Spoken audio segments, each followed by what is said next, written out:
Swensler. Is he everywhere? A week ago, I got an email from him Friday night. Saturday, he was in Pittsburgh photographing the John Carroll men's soccer team. And then he was tweeting out Saturday evening all kind of information about the sports program. John Carroll Athletics is here today. He even predates me. It's here where it is today, and all these awards and accolades. He's a big part of that. So thank you, Chris. I'd like to thank all the other inductees as well. Thank you for keeping your speeches short, because I'm going to fill the rest of that time. Now, congratulations. It's incredible reading all the accolades that you guys have. It's an honor to share the stage. And the 1989 football team. I think John Carroll football has gotten the short end of the stick until recently. I think the foundation you guys laid and the wins you have is why we have such a nationally recognized team today. So congratulations, guys. The journey is not, standing here, it's not by myself. Obviously, there's a lot of people, there's countless people to thank. Thank the committee, the Hall of Fame committee, for this incredible and tremendous honor. When I look back at my Carroll years, maybe with the exception of my family, I can't think of an institution or entity that changed my life more. Through the backdrop of the Jesuit Foundation, I was challenged academically, grew spiritually in my faith, made lifelong friends, competed athletically at the highest of levels, and most importantly, gave me the opportunity to meet my wife and true companion, Anne Marie. We also were blessed with two beautiful boys, Tommy and Matt. Very proud of them. I'd like to also thank my in-laws. Unfortunately, they're not well enough to attend. And I'd like to thank my family. When you become a parent, you realize how blessed you are growing up. My mom, who had her own business, would take out time out of the day and drive me everywhere. I don't know how she got her work done. There was one instance where she was picking me up from baseball practice in high school, 30 miles away. I don't even know how fast she was going to a soccer practice. She kept her composure even when the police pulled us over. She was fine until when the cop walked away, I said, "Hey Mom, am I going to be late for practice?" My dad, the greatest coach I ever had. And that's saying a lot for the people that I have had the opportunity to play under. You were there for nearly every high school game and every college game.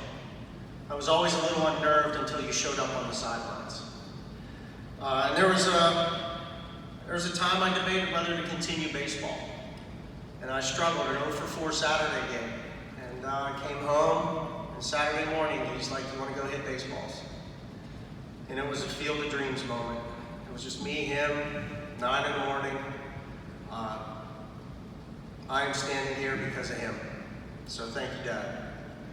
He also set up little backyard games in the backyard games. And my brother, probably I'll admit this now, he was the fiercest competitor I ever had. I just didn't want to lose to him. I didn't want to hear about it. Did Mom have to separate us? Yes, a lot. Was there blood? Yep, a lot of times. But he made me better. And my sister was not immune to that either. She would get caught in the games whether she wanted it or not. There was one instance where all she had to do was hit the ball past me. One time. I'm standing up here because of athletic prowess at the collegiate level. But I can tell you that afternoon, I made catches and plays that I've never made in my entire life. And I know she's scowling up here, but she did get to go in 30 minutes later. So how did I end up at Carroll? Mark Mazzalone. I had no idea where I wanted to go, what I wanted to do. Coach, I walked in, he introduced himself. He said, "You're going to want to come to Carroll." He said, "I will take care of you like my own son." And I thought, man, this guy's laying it on pretty thick. He called me, never pressured me, always sold John Carroll.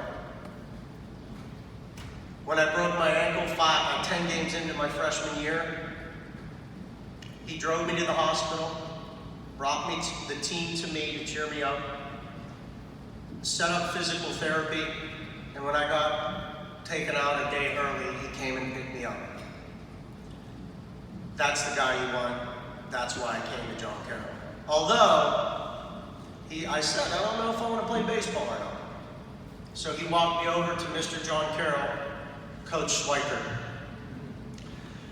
Coach Schweikert was awesome. I love playing baseball. I love being on deck circle and hearing his little nuggets, his little things that tell me, make me laugh, keep it light. I was very fortunate, and congratulations to Coach Schweikert, because this is a special year for JCU, because we're celebrating his 100th year with the program. Donnie McPhillips, they drilled 3 screws into my leg.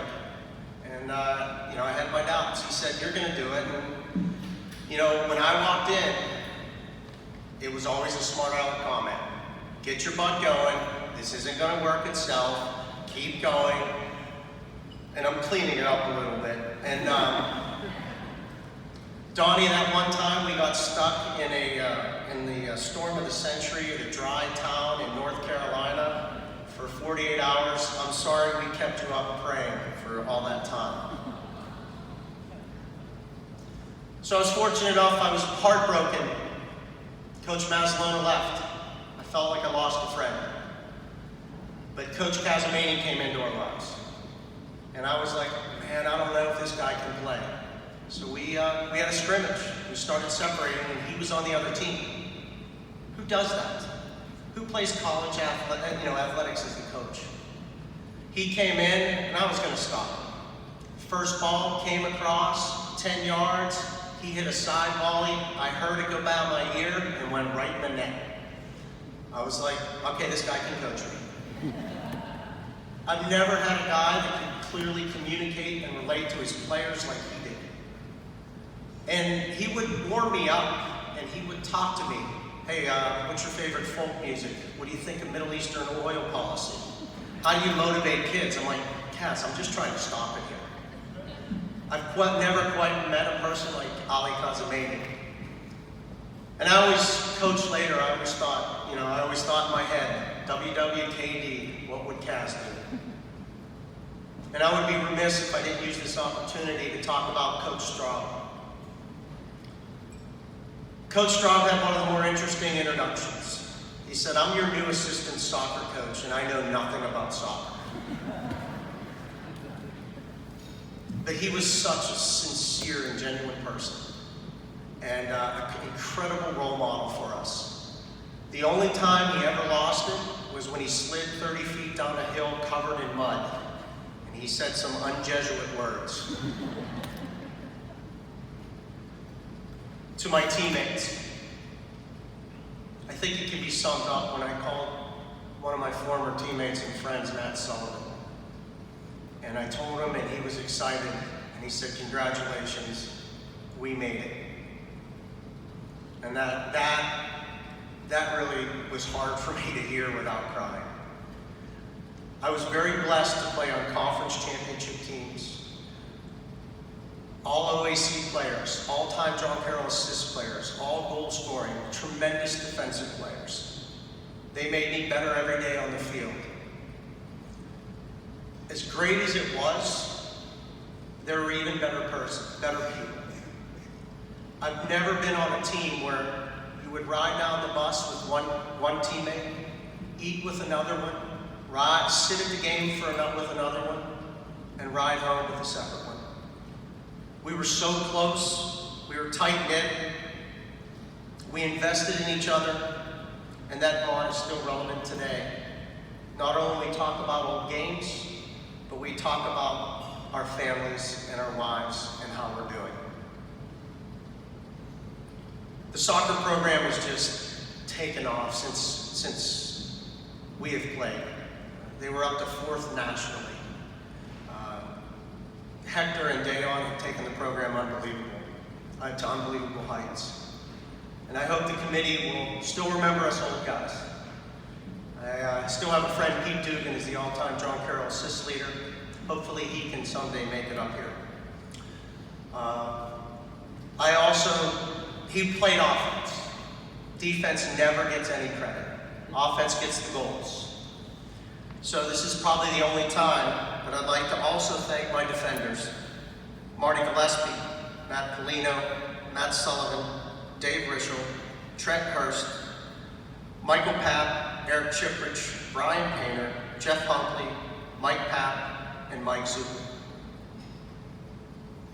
And there is, if I had the honor to have 51 wins and given up no goals, or giving up not losing any home games, then if my good friend and amazing player Tommy Hahn has 58 wins and no home losses, I hope to share the podium someday with him up here. In closing, thank you again for making this evening so special for me and the other inductees. To be rewarded after you put your heart and soul into something like this is an indescribable feeling. Frankly, it hasn't sunk in yet. We all walk by those plaques coming in, and I remember being a freshman, looking at those plaques. And I remember looking for a soccer one, wondering, what's that like? Well, Tim O'Callahan, the godfather of the Carroll soccer program, I share a space on the wall with you, and I no longer have to wonder what that feeling is. I loved, cherished, and appreciated every time I put on a Blue Streak uniform and represented John Carroll University. And there's one last thing that I miss. After every win,